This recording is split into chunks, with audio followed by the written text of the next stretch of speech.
queria compartilhar com os irmãos. Um dia eu vou aprender. Não, eu tenho fé. Eu creio que um dia eu vou aprender isso. As crianças podem subir.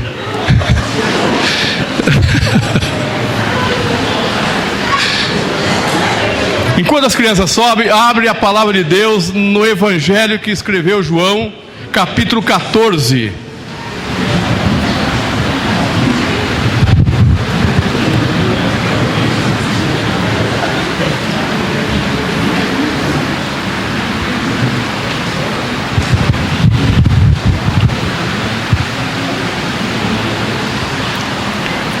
Em reverência à palavra de Deus, eu pedi você ficar em pé mais uma vez, só essa.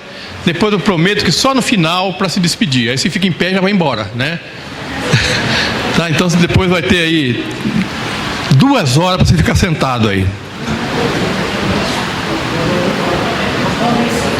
14 do 1 ao 6. Ah não, eu pedi para todo mundo abrir e eu não abri a minha.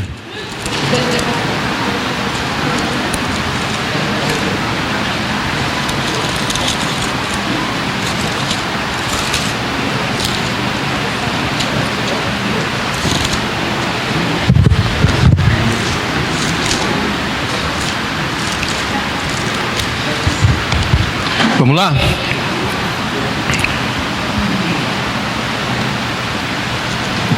Não se perturbe o coração de vocês. Creiam em Deus, creiam também em mim. Na casa de meu pai há muitos aposentos. Se não fosse assim, eu lhes teria dito: vou preparar-lhes lugar. E se eu for e lhes preparar lugar, voltarei e os levarei para mim, para que vocês estejam onde eu estiver. Vocês conhecem o caminho para onde vou. Disse-lhe Tomé: Senhor, não sabemos para onde vais. Como então podemos saber o caminho? Respondeu Jesus: eu sou o caminho, a verdade e a vida. Ninguém vem ao Pai a não ser por mim. Amém? Pode sentar, irmãos.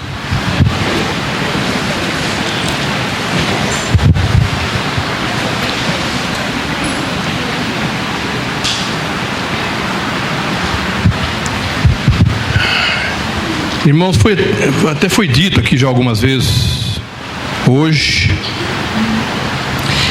e isso certamente você ouviu em algum lugar a semana toda.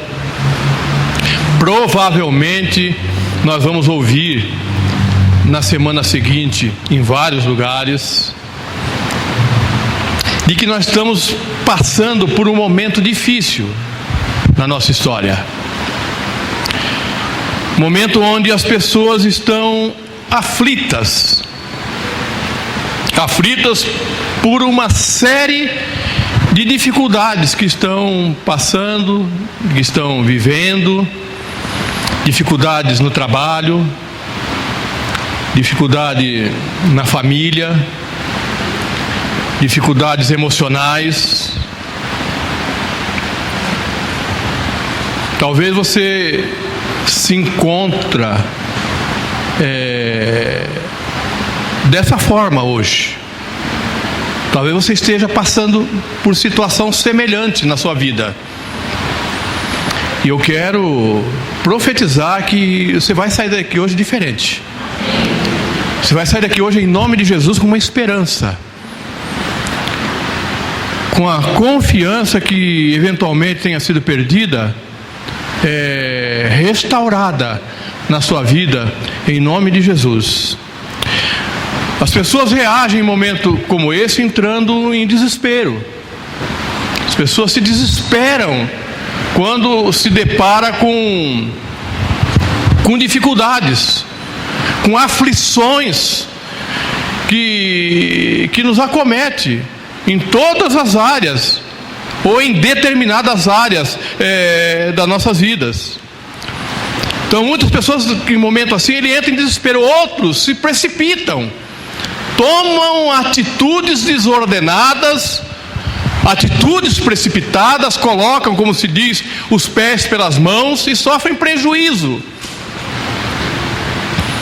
Ainda outros desistem, desanimam. Eu fico assim, às vezes, preocupado. Eu comentava com a Sandra essa semana, esses dias agora,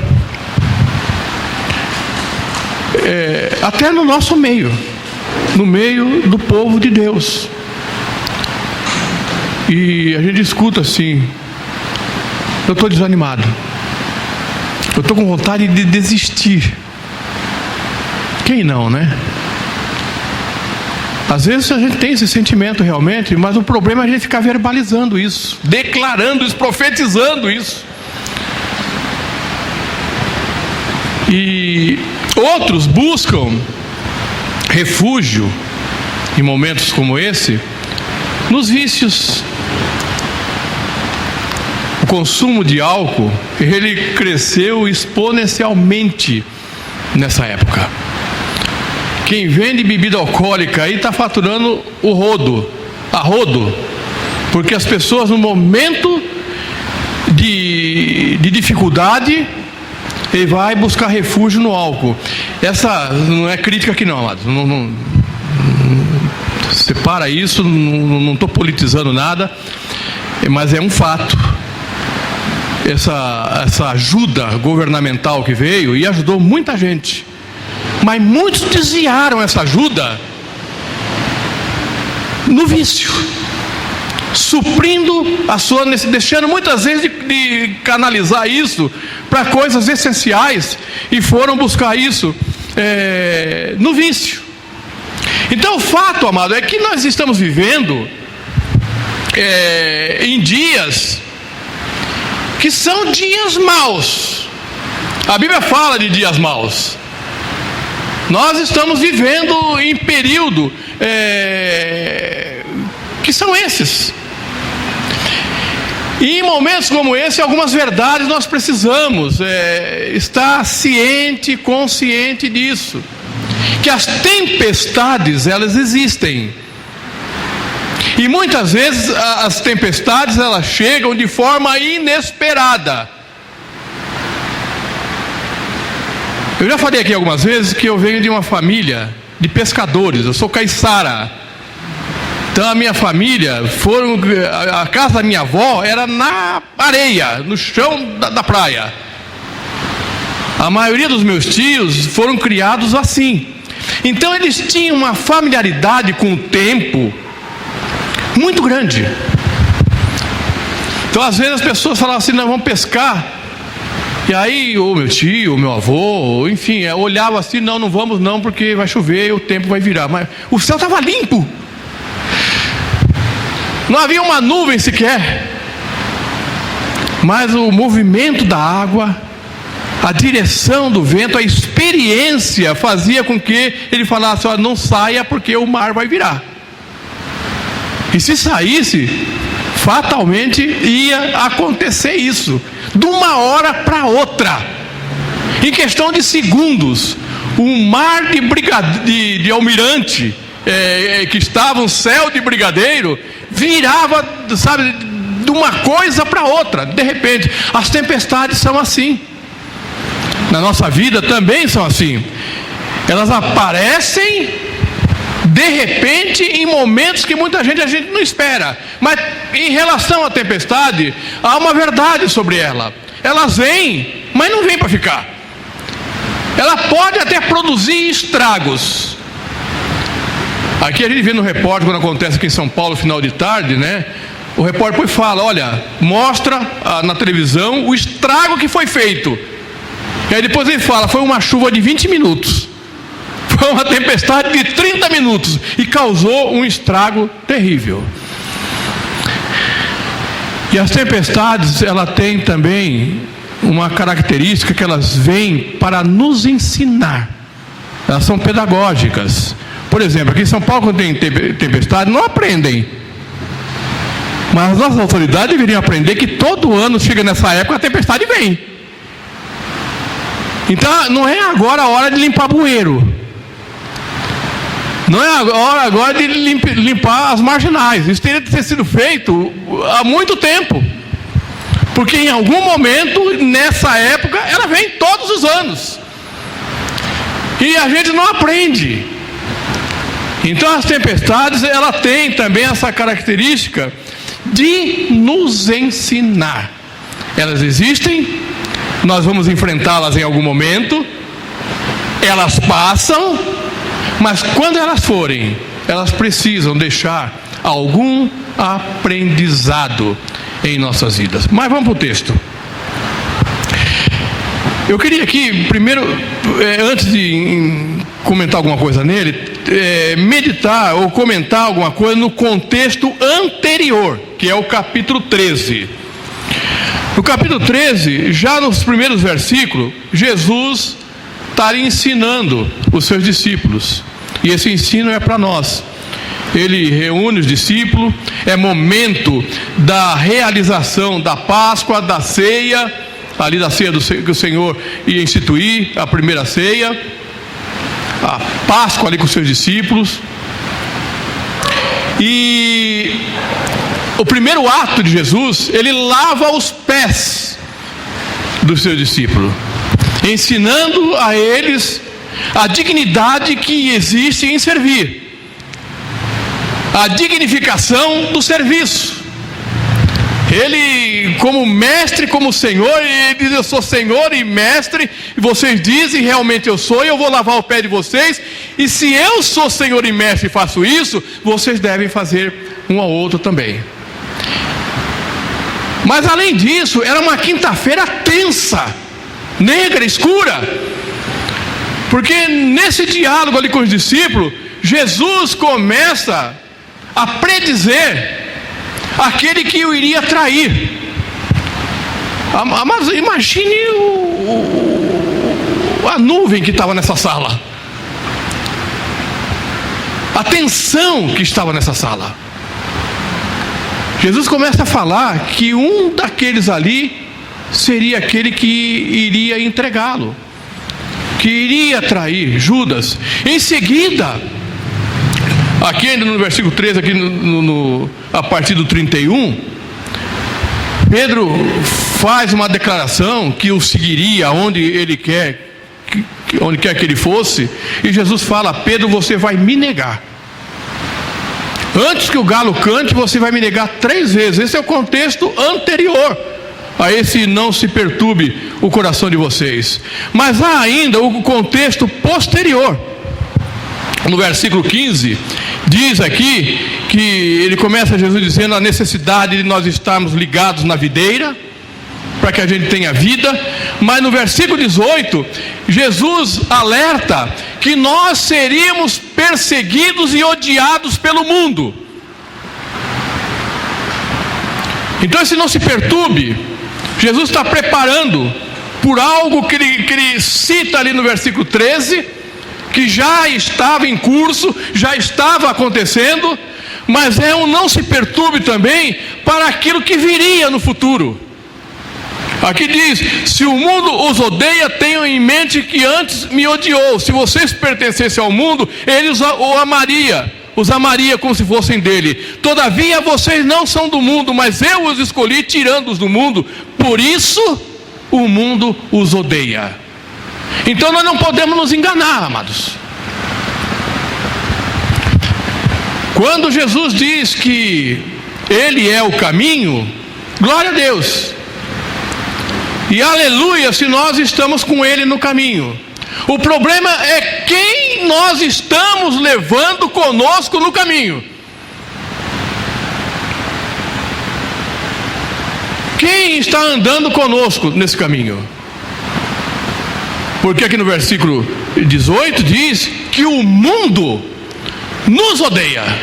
E nos odeia porque odeia Jesus. E eu não posso andar e caminhar com alguém, me relacionar com alguém que odeia aquele que eu sigo. Mas aqui é só um parênteses, não é esse o tema da mensagem, não. Então, o contexto anterior, o contexto posterior, a necessidade de estar ligado à videira, a oposição do mundo. E aqui Jesus, diante de tudo isso, ele fala: não fiquem perturbados, não se perturbe o coração de vocês. Perturbado,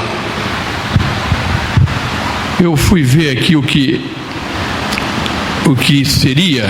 Tem várias definições. Há uma tradução que diz: não se turbe o vosso coração. O perturbado é aquele que perdeu o norte. Uma pessoa com o coração perturbado é uma pessoa que o coração dele está sem rumo, está desassossegado. Você imagina aquela pessoa inquieta, uma pessoa desassossegada, desnorteada. E às vezes nós nos encontramos dessa forma, em desassossego, sem norte, inquieto. Agora, às vezes nós ficamos assim com coisas até simples. Agora imagina o quadro desse discípulo. Jesus anuncia que ele vai morrer. Discípulo que andou com eles durante 3 anos e meio, mais ou menos, com esperanças, com confiança, com projetos, com metas. De repente Jesus fala: olha, eu vou para a cruz. E tem mais, eu vou ser traído por um de vocês. Pedro, que era uma liderança ali, vai me negar. Então, olha o quadro. E Jesus também, como está o coração de Jesus? Porque Jesus não falou isso alegre, né? Não era um relatório feliz, era um relatório real. Jesus não nega ali a realidade, mas era um relatório triste. Mas no meio de tanta tristeza, Jesus encontra força. Jesus ele se fortalece no Pai, ele se fortalece com o Espírito Santo que estava pleno nele, e traz conforto. Isso aqui é uma palavra de conforto, é uma palavra de esperança. É essa palavra que eu quero trazer nessa manhã. Que mesmo diante das dificuldades, há esperança em Jesus. Mesmo nos momentos mais desnorteantes da nossa vida, há uma saída. Jesus sempre tem uma saída, não importa como esteja a tua situação e a tua vida hoje. Deus tem sempre uma saída. Esse não se perturbe não é simplesmente uma palavra de efeito de Jesus aqui. Ele aponta, ele sinaliza como isso pode se materializar na nossa vida. Como nós podemos viver de uma forma não turbada, não escura, não perturbada. Viver uma vida com o coração norteado, sossegado, quieto, em paz. Jesus ele é quase um imperativo aqui que Jesus fala. Não se perturbe, não é uma sugestão. Amado, Jesus está falando aqui, não é ali, ele não está falando para uma multidão. Ele chama discípulos. Discípulos que andavam com ele e que Jesus tinha um plano glorioso na vida desses discípulos. Essa palavra não era só para aqueles discípulos ali, é para você, meu irmão, é para mim, é para você que é discípulo de Jesus também. Jesus está dizendo que você que é discípulo, você que anda comigo, você não pode viver perturbado. É isso que Jesus está dizendo. Você não pode viver com uma vida desnorteada. Você não pode viver em desassossego.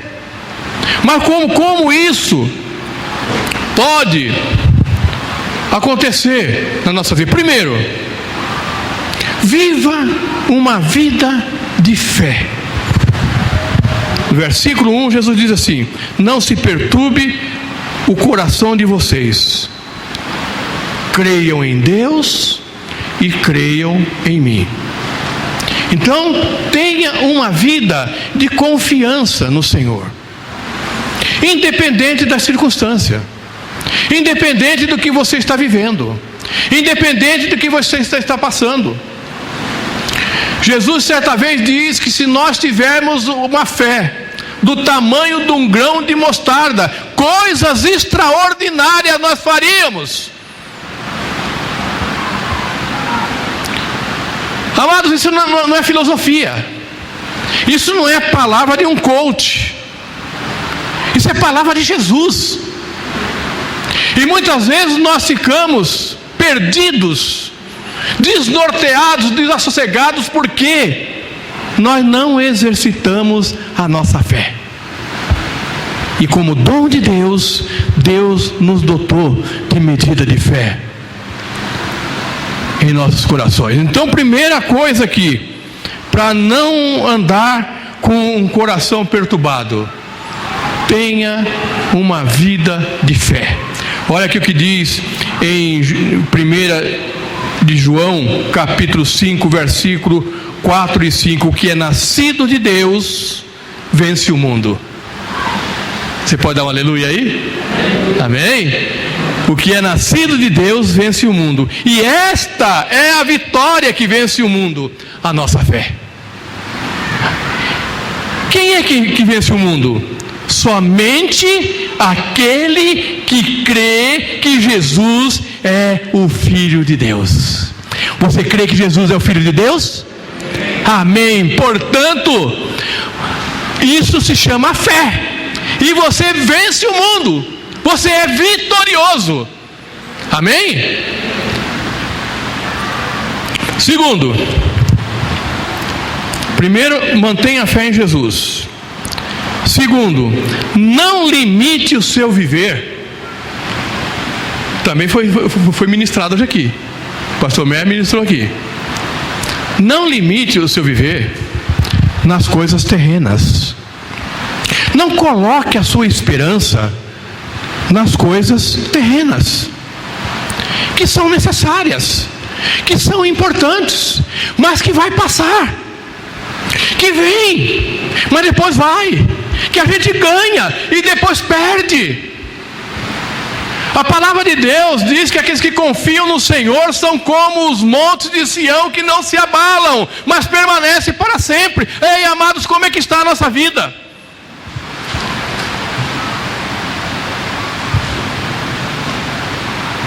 Altos e baixos, animados em um momento, porque ganhamos alguma coisa, e desanimados porque perdemos aquilo que ganhou. Deus deu, Deus tomou, bendito seja o nome do Senhor, foi o que Jó disse.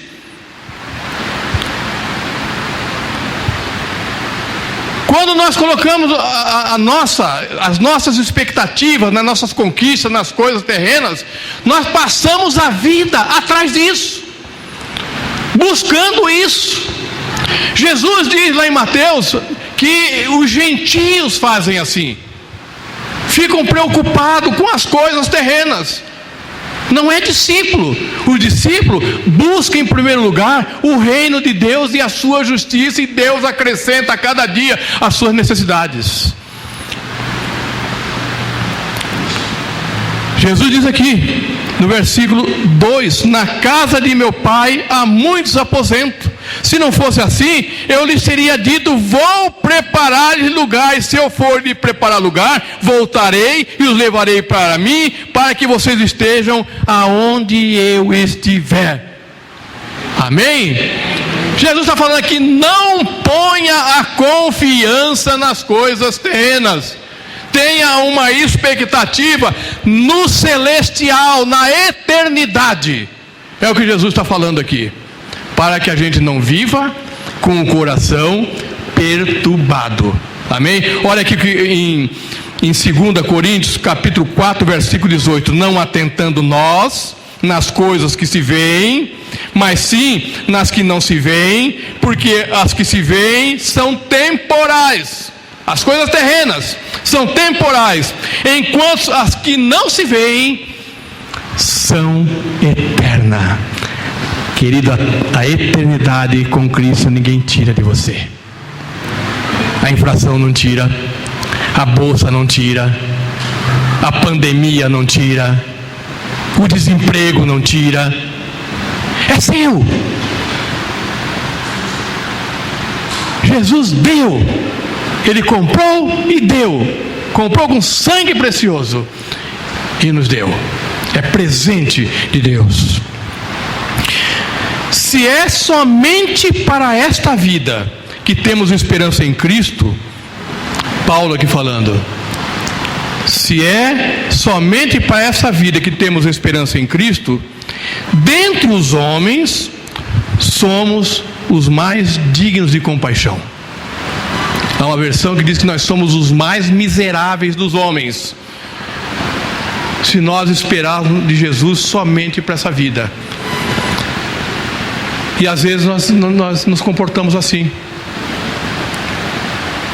A nossa expectativa em relação a Jesus é para as coisas aqui que são legítimas. Mas não se escandalize, amados. Não é para isso que Jesus veio. Não é para isso que Jesus morreu. Mas Ele morreu e ressuscitou. E esse foi o caminho que Ele tomou para preparar um lugar para a gente morar com Ele eternamente. O caminho para a eternidade, a partir da cruz. A partir da cruz. É essa a razão por que nós o servimos. É essa a razão por que Ele nos chamou. É essa a razão por que Ele nos salvou. Porque muitos existem hoje que não estarão na eternidade, têm uma vida regalada, têm uma vida com tudo. Ok. Mas a Bíblia diz: prepara-te para encontrares com teu Deus. Primeiro, mantenha a fé em Jesus. Segundo, não limite o seu viver às coisas terrenas. Terceiro, tenha exata compreensão de quem é Jesus.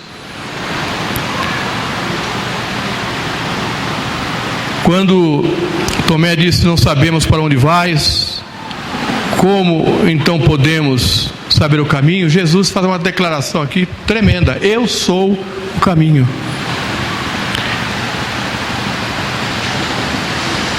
Amado, quando você diz assim: eu estou desanimado e vou desistir, você está, ou você está desnorteado, ou você está com o coração totalmente perturbado, ou você está dizendo assim: há uma outra opção. Cansei.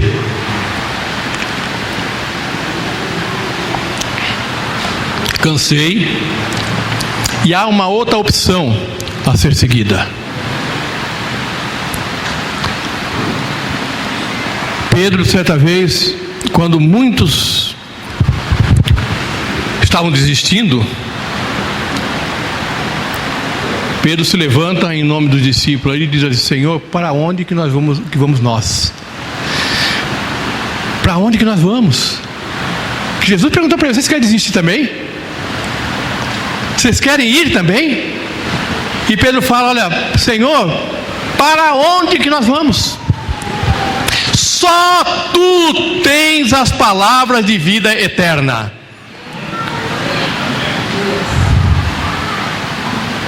Eu sou o caminho, não é um caminho.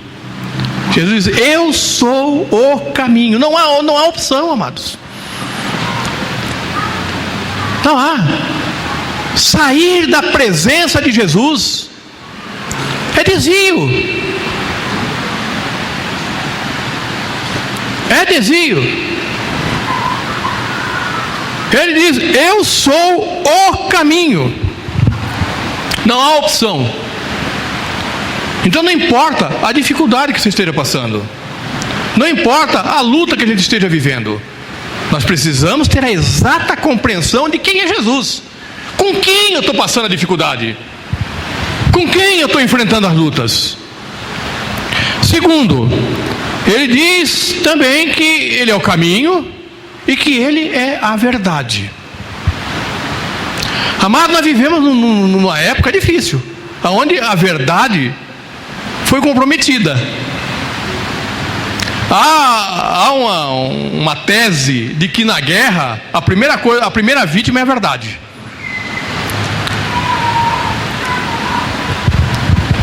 E hoje, nesse momento que a gente está vivendo hoje aqui, a gente acompanha o noticiário aí, a verdade está complicada. Porque você não sabe em quem acredita. Você não sabe qual notícia que é verdadeira. Eu tenho tomado muito cuidado, orientado as pessoas quando vem falar alguma coisa, você foi checar a fonte? Aliás, a gente precisa tomar muito cuidado quando a gente reproduz. Não é, Cris? Quando a gente reproduz o que a gente vê na internet. Porque muitas vezes nós estamos reproduzindo mentira. Nós estamos na época do fake news. E a coisa é tão diabólica e diabolicamente bem elaborada, que a gente olha, é fato. É fato, já vou. Aí você pega naquela avidez a tecla, né? Eu quero enviar para um maior número de pessoas. E estão enviando mentira. Há uma verdade, amados. Eu sou o caminho, eu sou a verdade. A verdade está em Jesus. Mas ele fala também, eu sou a vida. Amar tudo que nós fazemos, sabe por quê? Porque nós amamos a vida, né? Viver é bom. Viver é bom. E Jesus está dizendo aqui que Ele é a vida. Ele fala sobre si mesmo em várias passagens a respeito de Ele ser a vida. Ele diz, Ele é a vida e Ele é o doador da vida. Ele é a vida e Ele dá a vida. E dá vida em abundância. Então, amados, nós precisamos ter a exata compreensão de quem é Jesus. E nessas 3 definições que Ele faz de si mesmo, amados, é algo tremendo. Ele é o caminho, Ele é a verdade e Ele é a vida. Aqui está a verdade. Conhecereis a verdade e a verdade vos libertará. E porque muitas vezes nós estamos presos em mentiras, em fake news. E Jesus está dizendo aqui que Ele é a vida. Quarto, ande segundo o plano de Deus. Amado, Deus tem um plano para cada um de nós. Às vezes, sabe, lembra que eu falei que as tempestades muitas vezes nos ensinam? Muitas vezes nós estamos passando por lutas e há propósito de Deus nessas lutas para nos ensinar alguma coisa. Às vezes a dificuldade faz parte de um plano glorioso de Deus para nos transportar para degraus na vida maiores do que aquele que nós estamos. Muitas vezes, amado, nós vivemos uma vida de mesmice porque nós temos medo, nós nos intimidamos com as dificuldades, com a luta, não a enfrentamos. Ficamos paralisados. Olha o que diz aqui em Efésios capítulo 5, versículo 15 e 16. Tenham cuidado com a maneira como vocês vivem. Que não sejam como insensatos, mas como sábios, aproveitando ao máximo cada oportunidade, porque os dias são maus. Na corrigida diz, remindo o tempo. Remindo o tempo, porque os dias são maus. Sabe o que significa remir o tempo? É resgatar o plano de Deus nas nossas vidas. Aqui diz, aproveitando ao máximo cada oportunidade, sejam elas aparentemente boas, sejam elas aparentemente mal. É viver a vontade de Deus. E quando nós vivemos a vontade de Deus, o tempo de Deus, o kairós de Deus se realiza nas nossas vidas. Quinto, tenham bom ânimo. Em João 16:33, Jesus diz: eu lhe disse essas coisas para que em mim tenham paz. No mundo vocês terão aflições, contudo tenham ânimo, eu venci o mundo. Quando Jesus diz: neste mundo vocês terão aflições, não é uma ameaça. Jesus não fez aqui uma ameaça, não é uma promessa, é um alerta, é uma preparação, é um despertamento, para que a gente esteja preparado para as intempéries e as tempestades da vida. Para nós sermos, hoje é uma palavra muito comum na sociedade que chama-se resiliência. É para nós sermos resilientes, servos de Deus. O que é resiliência? Resiliência é uma palavra derivada do latim, resiliens, e significa voltar atrás. Está ligado à capacidade que a pessoa tem de lidar e superar seus problemas, principalmente diante de uma situação crítica. A resiliência no ambiente ambiental, resiliência ambiental. A floresta que muitas vezes é devastada pela mão humana e ela insiste em se refazer. Ela insiste em se recompor. É uma resiliência ambiental. Há uma resiliência nas organizações administrativas. Eu lembro aqui, por exemplo, quando eu estava trabalhando isso aqui, eu lembrei do Silvio Santos, um comunicador famoso que todo mundo conhece. Esse homem, o canal dele já quebrou mais de não sei quantas vezes. Aí quando começa o noticiário que está falido, que está quebrado, aí ele inventa a Porta da Esperança. Aí daqui a pouco a Porta da Esperança não dá mais, começa a falir de novo, aí vem com a Telecena. Aí daqui a pouco não dá mais, aí vem com o Tapa Tudo por dinheiro. E está aí, hoje ou ontem ou amanhã, e parece que faz 90 anos. Hã? 12. Dia 12. Ontem, fez ontem, 90 anos. Está confinado, mas trabalhando diariamente. Resiliente. A resiliência psicológica, emocional. Pessoas que diante da dificuldade, ele se recompõe. Ele não fica na autocomiseração. Ele sacode a poeira e dá a volta por cima. Mas amados, a outra resiliência, que é a resiliência espiritual. E essa resiliência espiritual muitas vezes não depende de nós, na maioria das vezes depende de nós sermos fortalecidos no Senhor. Nós nos recompormos na força do Senhor. Veja Jó, uma notícia ruim atrás da outra, mas em algum momento ele chegou até a fazer alguns questionamentos, mas depois ele se recompõe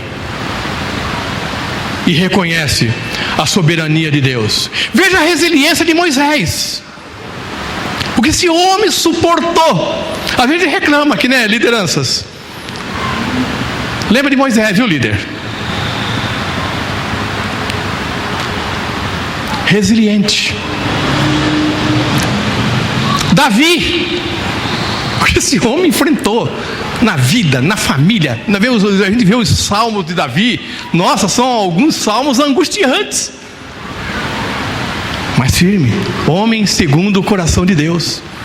Paulo, eu aprendi a viver com muito, a passar necessidade, posso tudo naquele que me fortalece. É um exemplo de resiliência.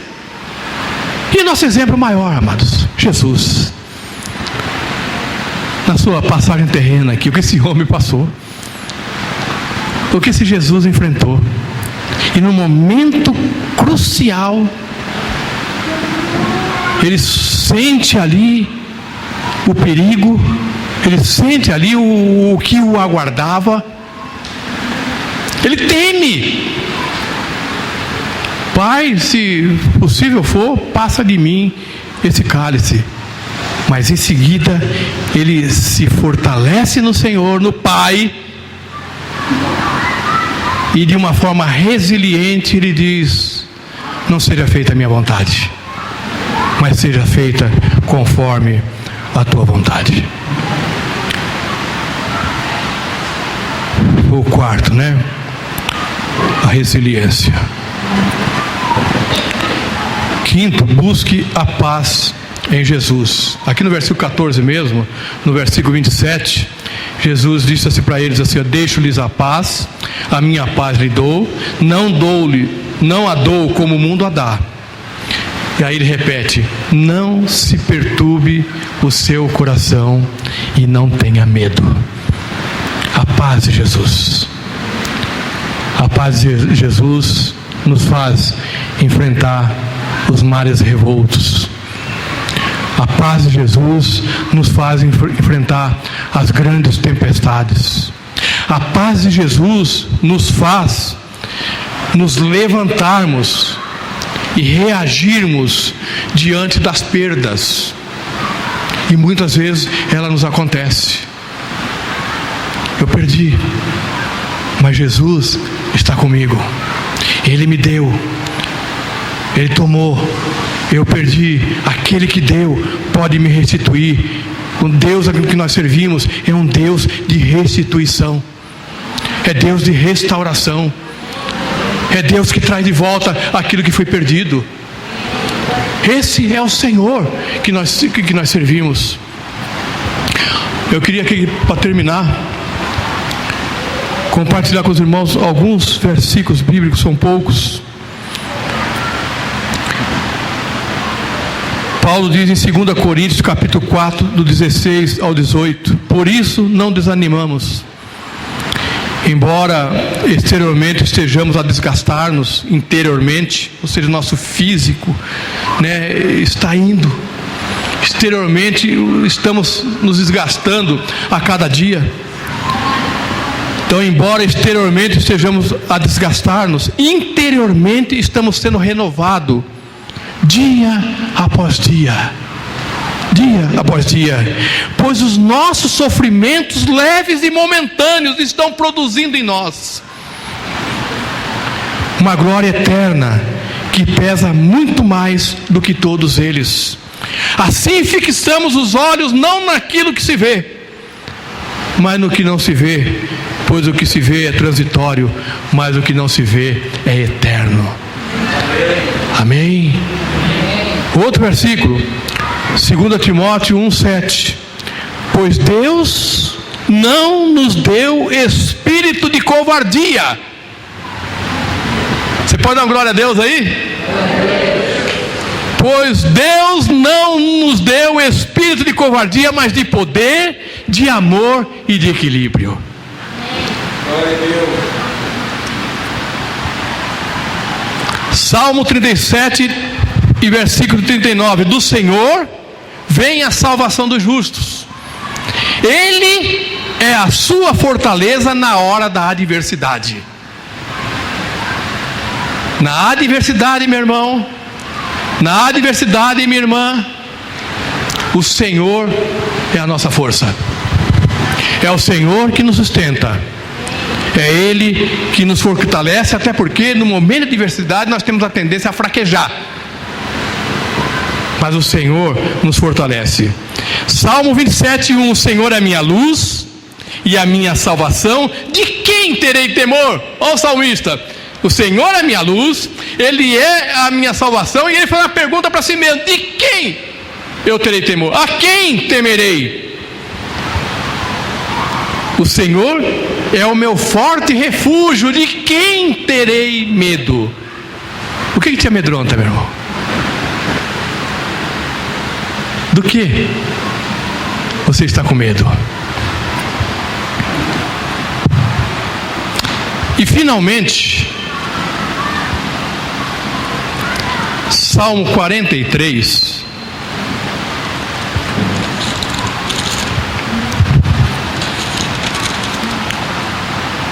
diz assim: faze-me justiça, ó Deus, e defende a minha causa contra um povo infiel. Livra-me dos homens traidores e perversos, pois tu, ó Deus, és a minha fortaleza. Por que me rejeitaste? Por que devo sair vagueando e pranteando, oprimido pelo inimigo? Envia a tua luz e a tua verdade, elas me guiarão e me levarão.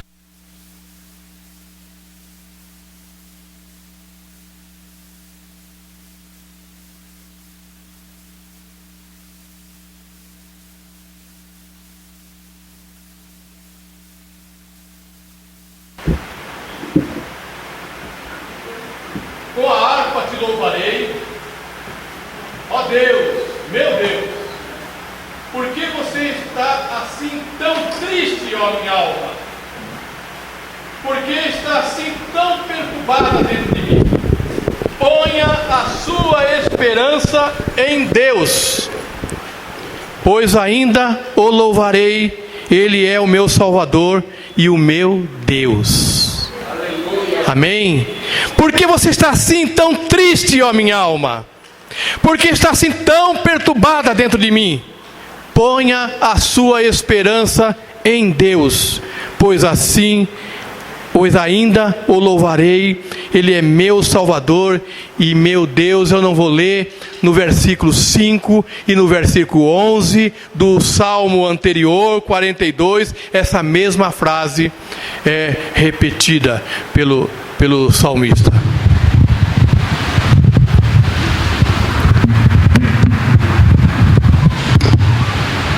Por que está assim tão perturbada dentro de mim?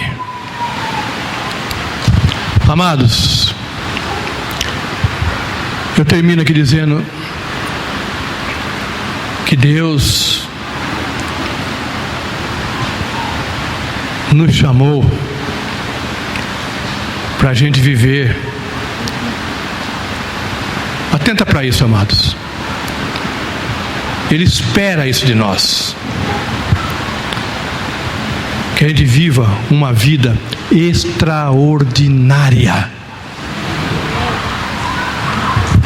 Nós fomos chamados para viver uma vida extraordinária. Não é o ordinário, o comum. Extraordinário.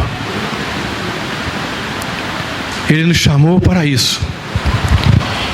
E Ele nos dá toda a condição, todos os elementos, todos os ingredientes para que isso seja possível em nossas vidas. E eu quero desafiá-los, profetizar sobre a vida de vocês, e eu me incluo nisso, que nós estamos aqui, hoje é dia 13, faltam 14 dias para a gente virar o 2020.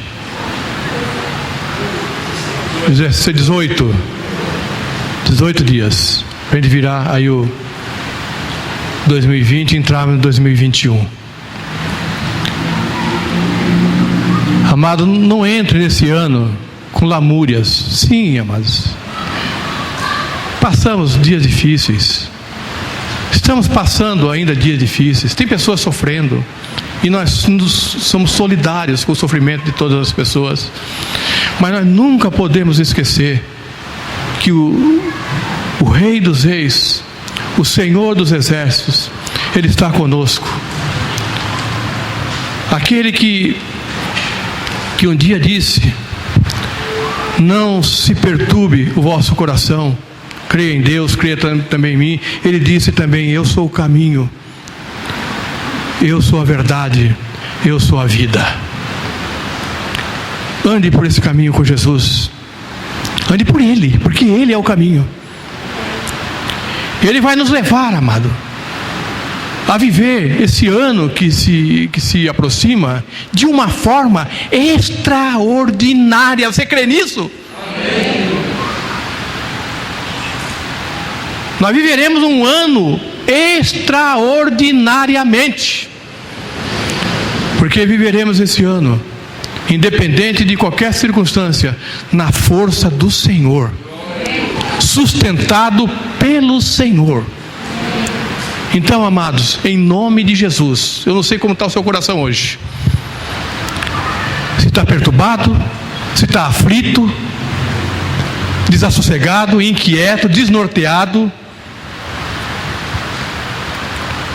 eu profetizo sobre a sua vida nessa manhã um coração cheio de paz, um coração inundado com a paz, a direção, o equilíbrio, a sabedoria de Jesus.